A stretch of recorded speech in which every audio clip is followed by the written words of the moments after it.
Hey, good morning, good afternoon, good evening. I always say that because we're in a sort of a time zone that is so diverse, even here in the United States, where I'm reaching out from and around the world. But I am sure that you will enjoy what we have lined up for you um, today, this afternoon, this morning. I am Dr. Canyouth White, and you're listening to Canyouth Exploration, your topic in a podcast. I've been talking to Amanda Blackwood. She'll be telling you about human trafficking. You know that a number of persons have been affected by human trafficking in some ways, be it that they are victims or family members of victims of human trafficking. The statistics she'll be talking about, and perhaps she'll be able to tell us about ways to identify whether or not an individual is in danger of human trafficking. A lot of times we are not able to identify these persons, even in the airport, in our own communities. Hey, it's important that you give an eye out, and she'll be able to talk to us more about that. But Amanda will be looking at these danger signs and human trafficking, and giving you her experience, which should be a very interesting experience for you to learn more about human trafficking. Let me let Amanda into the studio.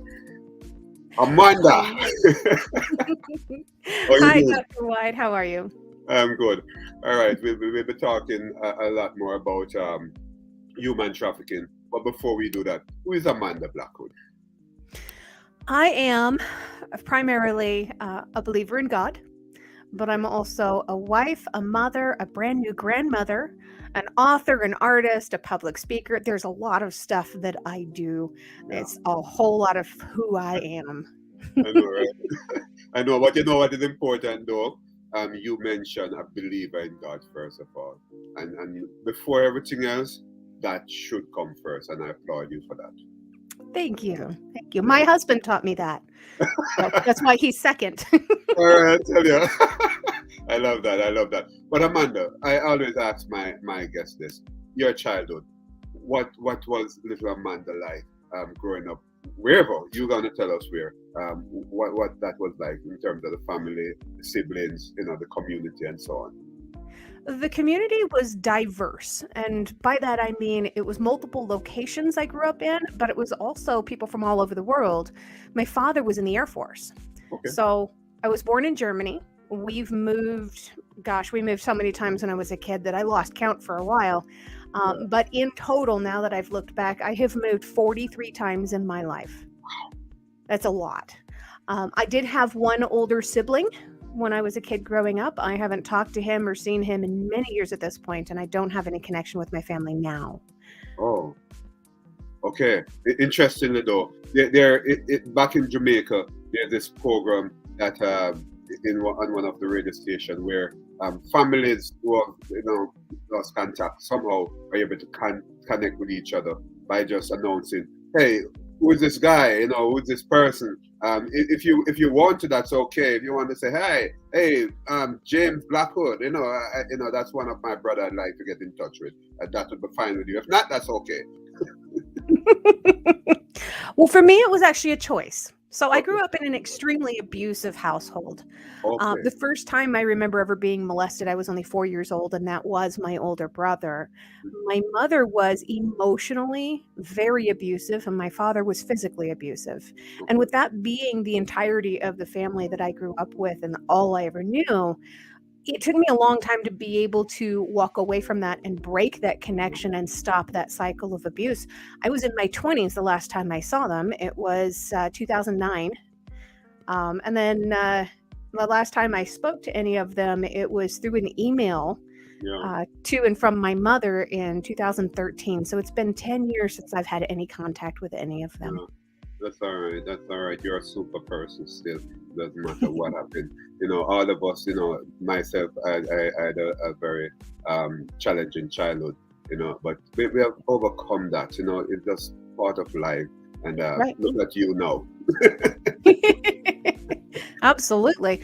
But going through those diverse childhoods, a traumatic childhood specifically, can Yeah. really affect the rest of your life. It can change who you are Yeah. in Yeah. terms of the way that you process different things, the way that you think, the way that you feel, the way that you react to normal everyday situations. Yeah. And you build up these habits, these trauma reactions, and then every time you react the same way to something that's not actually traumatizing, but Yeah. it's reminding you of the trauma, you're reinforcing these really bad habits.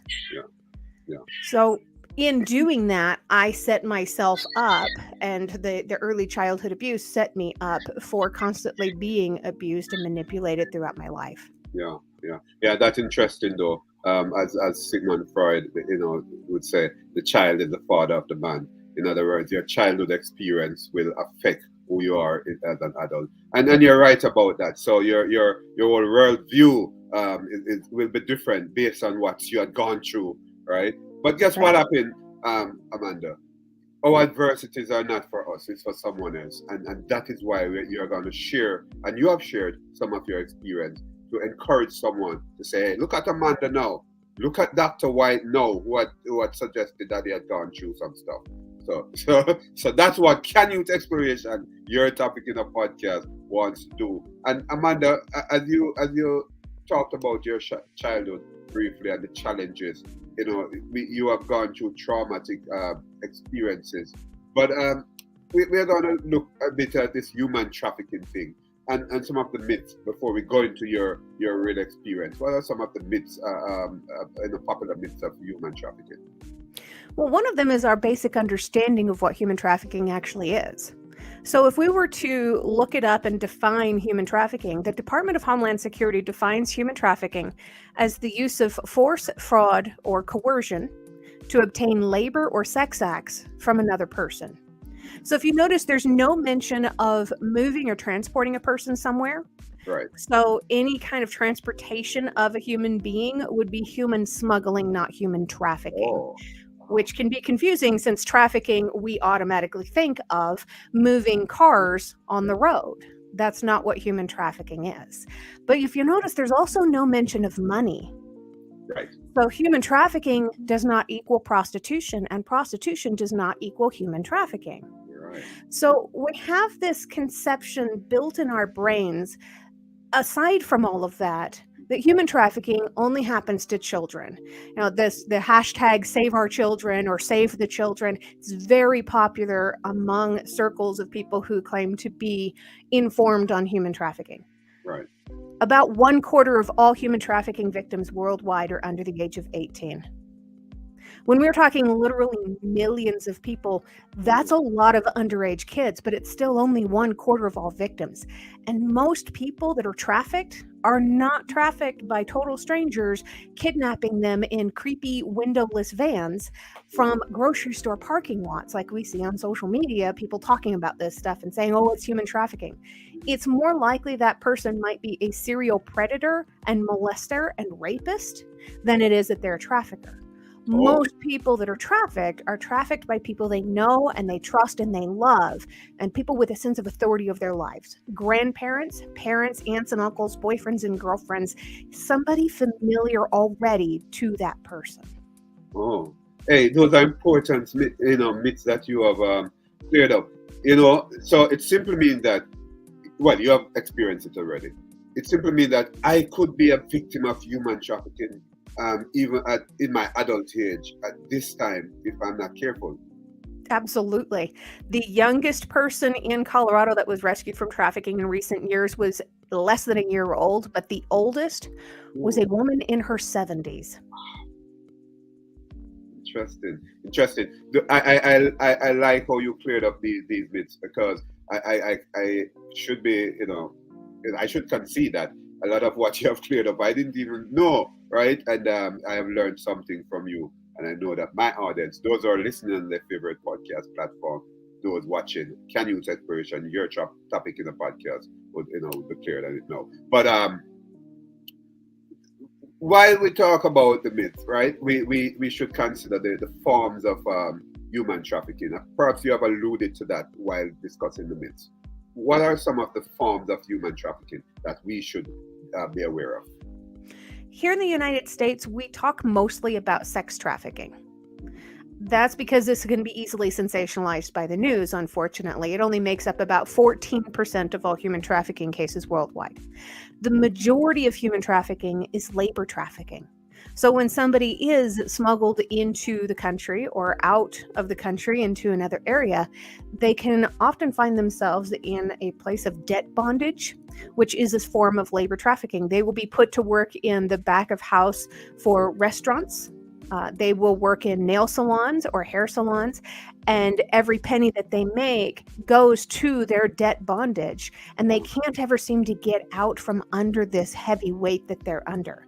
They don't have any freedoms of their own. They have to stay where it is that they're told to stay, which is often slum-like conditions. There's also a huge, huge problem with child slavery and in the form of being child soldiers in Right. many nations in Africa. This is a massive problem. It still falls under labor trafficking because they are exploiting these children to be able to get something in return that is not a sex act, but rather an act of labor. These are some major issues, but this is why the sex trafficking percentage is so small around the world, is because the growing source and the growing need for labor trafficking in sweatshops and child soldiers in debt bondage. This stuff, these numbers are just massive. There's also a very small, very minor community of organ trafficking. Okay. People can be taken and their organs harvested, oftentimes leaving them dead, to be able to sell these organs on the black market to medically save somebody else's life. Wow. Wow. That's that. I can remember long ago. I know this lady. She was employed to someone in a Caribbean, one of the Caribbean islands, and she explained, right, that she was in a dark room during the night, right? No TV, no radio. She worked and she had to go back into that room. However, they allow her to leave eventually after she decided, hey, I'm not staying here. So that, in my mind, I'm now learning that it's human trafficking. It was. Right, absolutely. Yeah, and I have people tell me all the time, I have never talked to a survivor of human trafficking before, and I always tell them that you know of. Yeah, yeah. There's literally hundreds of millions of us out here. You never know if somebody that you're talking to is actively going through trafficking scenarios right now, or if they were lucky enough and part of the less than 2% who actually survive. Oh, wow, wow. I need to ask you this, since we're talking about the forms of human trafficking. There are some of these employment sites, I won't name any on this program, right? And we therefore have to be careful. Those persons who are unemployed have to be careful how they engage some of these so-called employers seeking persons to be employed on these sites. Yeah, absolutely. They can Traffickers, through forms of forced labor, can use all kinds of deceptive methods to be able to obtain the labor that they're looking for. Now, they can absolutely use labor websites, employment websites. They can use dating websites if they're sex trafficking somebody. That's part of what happened to me. Yeah, yeah. We're getting into that. We're getting into that. But before that, how can we get involved in fighting this whole thing about human trafficking? How can I get involved? Well, in effect, I am getting involved now by talking to you and asking you this question. That's right. Yeah. How can the general public get involved? Well, that's probably first and foremost is getting educated on what human trafficking is so that we can better understand it. I didn't know that what I went through was called human trafficking for many, many, many years. And when I I found out, my world exploded. It completely changed, and that can happen for others too. The best way to really get involved is to learn about the organizations that are out there already actively fighting it and get involved with some of them. Get proper education on what human trafficking looks like and how to fight it, but also learn who these organizations are and what their money is going toward. There are many wonderful organizations that are actually out there actively fighting human trafficking. There's one in Colorado Springs called Compass 31. There's one in Denver called Beautiful Feet Wellness. These are both survivor-led organizations that are actually doing the hard work of helping others to heal and to break the bonds with their traffickers. Right. There's also organizations like Alight. They pair up survivors of human trafficking with pro bono legal services to be able to fight back and to regain a sense of dignity in their lives. But there are other organizations that will take the story of a survivor of trafficking and share the story specifically to get more sympathy and more people throwing money their way. They claim so that they can work other missions and to raise money. But if you look into these organizations, the founders of these organizations are living in multi-million-dollar mansions, and they are world-renowned, and they have movies being made about them. And if they've got all this publicity, you have to ask why. And you have to ask, these stories that they're taking from survivors of trafficking and sharing, what's happening to the survivors? Are those survivors being paid for their stories? Because if they're not, that is further exploitation of the victim. Yeah. And I do say that your story, I know you're not going to charge me for this, but your story. Nope, I don't charge for telling my story briefly, but when I'm up on stages, I do. Or if somebody wants to buy my book, that's always an option too. Right. We'll talk about your book. I'm going to talk more about that, but tell me about your story though, Amanda. So, having grown up being treated as a sex object as early as 4 years old, it happened again and again throughout my life. Throughout my teen years, I was molested multiple times by different people in completely different circumstances. And at 17, I was raped by somebody that I thought was my best friend. Yeah. So after going through all of that, I started looking. I was a teenage runaway at 15. I started looking for affection from wherever I could get it from. I learned that sex was a tool that somebody was either going to take from me or I was going to give freely to be able to obtain something in return. And in my late teens, what I used it for was for food and shelter. Okay. Otherwise, I would have been homeless multiple occasions. Understand. At one point, I found myself dating and living with a man who was more than twice my age. Okay. And I was trafficked 3 different times in my life. This was the first time. The first time this man gave me to a friend of his for a weekend birthday party. And I had no idea what was going to happen. I had no idea what I was stepping into. All I knew was that I was getting an all expenses paid trip to Las Vegas. I was excited to go to Las Vegas. I was going to ride the roller coasters and go be a kid for a little while.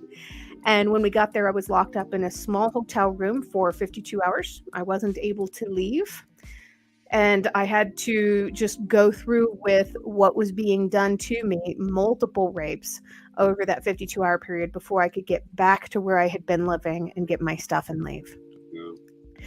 I wandered around the country for a little bit and moved multiple times trying to get away from that man because he kept trying to find me and kept on successfully finding me. Yeah. Eventually, I made my way to Florida.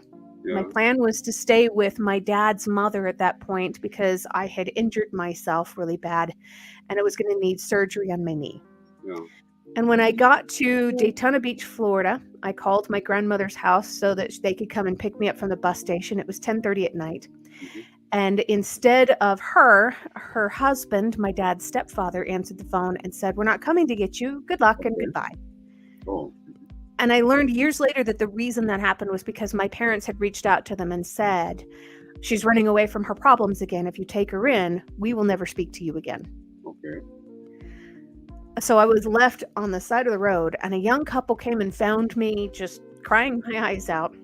And they told me that they had a place for me to stay until I could get back on my feet. But what they really meant was they had somewhere that I could stay until they found the highest bidder. Okay. And they sold me like a bag of potato chips to a guy named Esteban. I was locked up for 23 and a half hours with no food, no water, no bathroom facilities of any kind. And I was very, very blessed to be able to figure a way out of there. And the first person that I saw was a police officer. Yeah. When I ran to her and tried to tell her what had happened, she didn't believe me. And I couldn't make her believe me no matter what. It was too much of an unbelievable story. Yeah. She did see him. She saw him do an illegal U-turn when he was trying to hunt me down. Yeah. He saw that I was talking to her and he tried to drive away and she went after him. And I never went back to the house where I was being held. I never followed up to see if he was arrested. I never filed a police report. I just ran for my life. Yeah. Yeah. And I had to deal with survivor's guilt for a very long time. Wow. So after Florida, I finally moved out to California, and my plan out there was I wanted to be the best assistant in the world to somebody important or somebody famous. Okay. And instead, I ended up on Alias and Will and Grace and several other TV shows, and I modeled for Harley Davidson, and I did some of the most amazing, creative things ever. I became a professional artist for a little while with my drawings and stuff. I had a great time, but I was still feeling lonely and empty inside. Yeah. And about 2004, when I was 24 years old, is when internet dating really became a big thing. So I decided I was going to try it out. Yeah. I'd already been through a lot, so I was going to be pretty honest with people and say, hey, I've been in abusive situations a lot and I won't put up with it. Yeah. And somebody that I met through internet dating lived really far away. So we knew that we weren't going to be able to do anything about the distance, but we could be pen pals. We could be friends. Okay. Mm-hmm. And over a period of 7 years, we got to know each other very well. He lived in Scotland. I lived in California. So when he was having breakfast, I was having dinner, and we would do this over Skype so that we would actually have a meal together. Yeah. And we got to spend so much time together this way. Yeah. It was almost every single day. That was my standard dinner date, was sitting down and eating dinner as he was eating breakfast in the UK. I love that. Yeah. And during the 7 years, he came to visit me. I went over to go and visit him. And we finally decided that we were in love with each other. And he asked me to get a fiance visa and move over there to be with him. Okay. And it took him 7 years to get me there. And it took him 7 days to start trafficking me. Okay. It was devastating. Yeah. Really quickly, I was trying desperately to find a way out. Yeah. I only had about $2,000 to my name, and I used that to purchase an emergency flight out, but I still had to wait a period of 5 days to be able to get the flight, because the flight for the same day or the next day was too expensive. Yeah, I figure. Yeah. Yeah. So I had to wait 5 days, and the whole time I continually got abused. During that abuse, I ended up with somebody who abused me so much that my kidneys were starting to shut down. Oh. And when the flight left, I was in the hospital. And it was a non-refundable flight. I'd spent everything I had except for $11 on that flight. Yeah. I had nothing left, and there was no way out. At one point, I tried to commit suicide. The suicide rates among victims of human trafficking is astronomically high. Yeah. And I mentioned something about only 2% of all victims actually survive. Yeah. I was almost one of those statistics. Eventually, I started to put together a plan, and I started dropping these little hints and breadcrumbs along the road as I went, just trying to guide him down the path of making him believe that I had what we used to call Stockholm Syndrome. We now call trauma bonding. Okay. I wanted him to believe that I had so deeply rooted trauma bonding that I would do literally anything for this man. Yeah. Yeah. The day that we were supposed to get married originally had come and gone. I knew we weren't going to get married. Now, part of the abuse that I was going through was him telling me I wouldn't ever be able to get married to somebody like you, but I'll keep you around a little longer. Okay. I was also starved, sleep deprivation. I was waterboarded, basically sport torture. Yeah. All of these things were done to me not because I had been doing something wrong, but rather because they Definitely. wanted to see the effects. Yeah. It was awful. It was really, really awful. Wow. There were some days that I would hallucinate and I wasn't sure if I had dropped the proper breadcrumbs or not. Yeah. And the whole time I'm still trying to keep this plan going and trying to be smart and try to find my way out. Yeah. And toward the end of this 6-month visa, I was 5 months in, and I told him one day, I said, the day that we were supposed to get married is already come and gone. And if I overstay my visa, I could get kicked out of the United Kingdom Yeah. and never allowed back because of their laws. Yeah. And with you being a police officer, you Yeah. could lose your job. Yeah. And we wouldn't want that. Yeah. So I tell you what we could do. If you send me back to the United States, Yeah. I could live there for the next 6 months. And if you send me back fairly soon, I could come back in time for Christmas, and it would be our first Christmas together. And wouldn't that be wonderful? Yeah. Within 2 hours, he purchased a round-trip flight. One for me to get back to LA and one for me to return in time for Christmas. Yeah. And I ran. I ran for my life. I got back to California and I tried to hide. Yeah. And every single time I got a new job, every single time I had friends, he would send photos and videos of me being raped and molested. Wow. And he destroyed friendships. I lost jobs over this. I was continually chased and victimized and abused, even from thousands of miles away. Yeah. Yeah. Yeah. Eventually, in 2016, I tried to move away from California, moved out here to Colorado, and I was still trying to hide and still trying to rebuild a life and do whatever I could. And in 2019, I found out that he had taken all those same photos and videos, and I guess he couldn't find me enough to torture me anymore. So he made me famous on a pornography website. He put all of this stuff up on a pornography site, and he included social media links and personal contact information for people to be able to find me in person. And I was recognized in a grocery store. Okay. And it would have been neat if I was recognized for something like being on Alias or Will and Grace or Marley for Harley Davidson or any of these other really cool things that I'd done. Yeah. Yeah. But instead, I was recognized for having been raped. Yeah. It destroyed me. Yeah. So I reached out to an anti-trafficking organization out here in Colorado. Yeah. They immediately paired me up with the organization that helps people to fight back and to get the pro bono legal services. Yeah. And they also paired me up with a therapist. Yeah. That was huge for me. Yeah. So my first therapist, I traumatized her so bad. I swear this woman left the industry and she will never be a therapist again. But the second therapist was phenomenal. Yeah, that's that. She was great. She helped me to get through a lot of the roadblocks and stuff that I had been experiencing. And I told her right up front, I said, first of all, do not ever come to me with a suggestion of taking pills. I've had enough pills shoved down my throat to last me a lifetime. I'm not interested in taking medication to deal with any of this stuff. I need to find real solutions, real results, not a Band-Aid. And second of all, do not walk on eggshells around me. I don't want you to pussyfoot around. I don't want you to act like I'm this delicate, fragile little flower. I need you to tell me like it is. I don't care if it's a gut punch. Be real with me. Yeah. And about 1.5 years into our therapy, she told me, I don't think there's much more I can do for you. You've done incredibly well. You have done so much. You're so strong. What are you going to do next?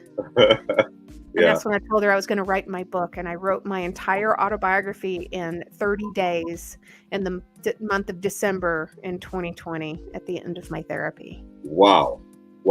You know, and we were just talking about some of the help that you get in order to get you healed. Yeah. But did you have any other social support system besides the therapeutic sessions? I had a little bit of a social support system. My roommate was terrible, so I didn't get anything there. I didn't have any family. I had already dismissed those people out of my life many years ago. Right. My support system really did come from the anti-trafficking organization. They had a small group of local survivors of trafficking that would get together once a week. And we had a sense of community, not in that we would go and talk about sob stories and try Right. to one up Okay. each other, Yeah. but just to sit in a room and do life skills, learn how to balance a checkbook, draw a Okay. picture, write a story. Just doing something together as a community Yeah. gave us all that sense of community that we needed. But during the lockdown, during the COVID pandemic Right. in 2020, Uh-huh. that went away. We didn't get to hang out once a week anymore. We lost that sense of community. Yeah. That was when I started my own podcast. Okay. Cool. And my Yeah. podcast now, this is actually my logo. My podcast now, I talk to other authors who have written about having overcome their Oh. own traumas. Yeah. And I interview them and we talk, and I do this multiple times a week. I have a new episode comes out every Friday, but this is now my sense of community, being able to talk to people Yeah. about having overcome adversity, not just Yeah. necessarily human trafficking, but traumas in general, and moving beyond that and finding our own structures to Yeah. be able to really progress in life. That's important. Tell me quickly about your podcast in terms of how people can get to it. Because even though I'm having a podcast, we're all in this thing together. So we Yes. want to support each other. Talk to me a little about your podcast. So I have two different podcasts currently. One of them is called The Survivors by Amanda Blackwood, where I interview the other authors. Yeah. And the other one is called Growth from Darkness. And in Growth from Darkness, my co-host from Australia, she and I get together and we discuss what the different trauma reactions are, what the long-term consequences are of not fighting back against them, and how to fight back against them to have a better life. And we always make sure that we include personal experiences with these trauma reactions, and we do it with a sense of humor. Yeah. So when we're talking about something that's as deep and dark as traumas and trauma reactions, it's important that we do laugh also to understand that we are still human and this is not such a depressing world. It's okay to laugh at the past and to be able to move on beyond it. Definitely. So we can, if someone want to get to your podcast, they can just, what should they do in terms of YouTube? What should they type into the system? Basically, for the first one, The Survivors by Amanda Blackwood or Growth from Darkness. Either one should pop up on just about any podcasting platform out there. Both of them are audio only right now, but they're available on Spotify, Apple Podcasts, iHeartRadio, all different platforms. Okay, cool. You're listening to Canyouth Exploration, your topic in a podcast, also available on Apple Podcast. You can see this episode and remember to subscribe not only to my podcast but also remember Amanda's podcast. Amanda, you talk about the trauma and all of that, but I'm not sure what your relationships, not necessarily intimate, but otherwise, what your relationships are like now, having gone through all of that. Can anyone, you, the other person who were trafficked, and so on, have a sort of a fulfilling, active relationship after all of that? Absolutely. And this was one of my biggest questions in 2018 when I was still trying to figure out how to deal with all of this. I was not in a place to be able to have any kind of a functional relationship. But once I was able to do the hard work and to go through the therapy and learn how to fight back and write my story out and get all of this stuff out of my brain, off of my heart, and out into the world away from me, it was no longer a part of who I was. It was a part of who I had been. Once my book was published, it came out in June of 2021 on my 10-year anniversary of freedom. The next month was when I met the man that's now my husband. And he is the most supportive, amazing, kind, loving, gentle, patient man I've ever met in my life. Yeah. I have very, very close friendships, but they are very limited. I do not need 50 friends. That's all right. I need 2 friends, and I need them to be quality. And that's the beauty of having healthy boundaries. I understand that. And I must applaud your husband now, right? I to him, all the best, sir. I must ask you this question, because whatever our adversities are in life, as I said to you, I've had my adversities as well. Um, we want to share because we want to help others, right? And Yeah. I'm sure you are helping others through your book, but also there might be something you'd like to say to someone, that one thing, right, that you could tell someone who is going through, what you went through. Probably the biggest one is we've all grown up hearing that saying, what doesn't kill you makes you stronger. Yeah. That could not be more wrong. Okay. Friedrich Nietzsche is the man who first said that in the 1800s, and that man died in an insane asylum. We can let go of what he said. Right. It is not your abusers and it is not your experiences that made you stronger. You were already strong enough to get through all of it. You just got to dig deep within yourself to be able to find that strength. It's there and it exists, and you can rely on this to get you out and get you through. And just know that no matter how daunting and scary it is to do that hard work, to be able to move through this trauma and to face it and to fight it, you are strong enough to do that too. If you're strong enough to have survived everything that you've come through, you've got this. Yeah. That's important, because besides human trafficking and the trauma that you have gone through, many persons watching, listening to Canyouth Exploration is going through, have gone through, but still not healed. And your message to them now, just now, it's really critical. Looking at your book, Growth from Darkness, right?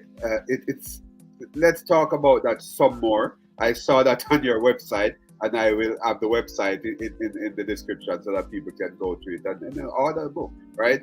My personal story is being told through my book, Soaring Through Turmoil, on Amazon as well. But what's Growth from Darkness? When we're traumatized, we are in a very dark place. People who live in a perpetual place of trauma believe that there is no way that they're ever going to climb out of this deep, dark hole that somebody else has dug.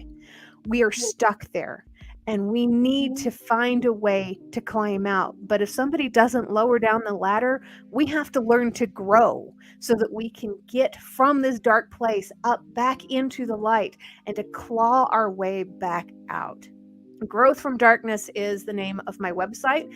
It's the name of my podcast. It's the name of the workbook series. It's all of these things. Now, the workbook series, the first book, talks about the stages of trauma. The stages of trauma are very similar to the stages of grief, because when we go through a trauma, it changes who we are. And we have to grieve for the person that we've lost, for the person that we now will never be. We have been changed by outside circumstances, and it's okay to go through the depression and the anger and the bargaining and the denial. And it's okay to move into that place of acceptance and then learn how to accept ourselves, not just the trauma. The second book I'm still working on. It will be released later this year. It's about the trauma reactions, the long-term consequences of not fighting back, and how to fight back against them with healthier mechanisms to be able to help retrain our brains.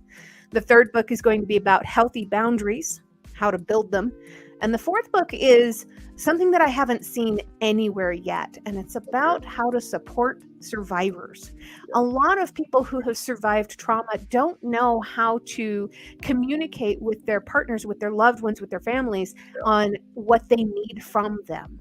So I'm hoping that this book might be able to help the survivors' family members and loved ones to understand that what they're going through has nothing to do with them, and sometimes their reactions are going to be very hurtful, and it's they're trying to figure out how to deal with what it is that they're going through, and they're going to need help. Yeah, you have said something important there, Amanda, because sometimes persons who have gone through situations will react in a particular way, and the persons who are quote unquote victims to their reactions would think that, hey, it's about them. Right. Many times it's not about them, it's about the challenges that persons have been going through, and they're still having that baggage, that luggage, in other words. And my question to you before we end this, those luggage, those baggage, how do people shed them? Persons who have gone through trauma, be it human trafficking or other traumatic experiences. How do they, get rid of these luggage, these baggage? I love that you word it like that. This painting back here behind me was one of mine. I painted this in 2021, and this is hanging in a home for human trafficking survivors in Chicago, Illinois. This painting is called Carry Your Own Baggage. And with the painting there in their home is the essay that talks about how we all have to carry our own baggage through life until we find a safe place to set it down. And that's the key, is we have to find that safe place. And that safe place can be inside us. The safe place can be on the canvas. It can be in the pages of a book. It can be with a friend or a therapist. We have to find a safe place to set it down, because nobody else really cares as much as we do about the contents. Yeah. I love that. You see, we do not pay for that luggage, right? And Right. Nobody cares about what all is in that suitcase more than I do. I They're know. not going to be digging through it and asking me about the summer dress that I haven't worn since I was 8.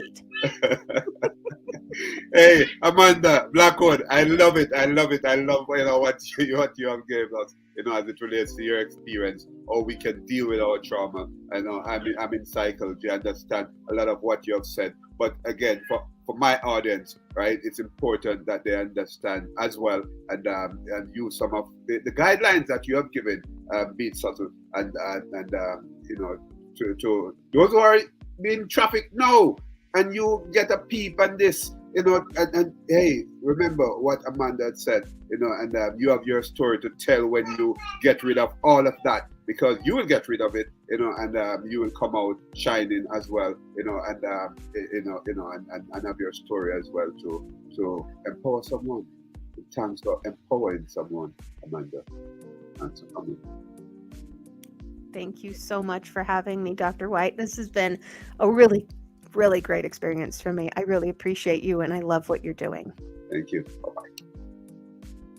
That was Amanda, and she have said a lot, and it's interesting some of the things that she have said, not only for persons who were being trafficked, are being trafficked and were trafficked, but those persons going through traumatic experiences now, those persons who have gone through and still carrying that luggage, that baggage. Amanda has used her experience to empower, to enlighten someone. Remember our podcast, go there, subscribe, and as well as subscribing to my podcast, take some of what she has to say and share with a friend as well, our friends, so that they too can be empowered, can be inspired, because we're all in this thing for each other. Thank you for watching, listening. Canyouth Exploration, your topic in the podcast. We'll talk again. Goodbye.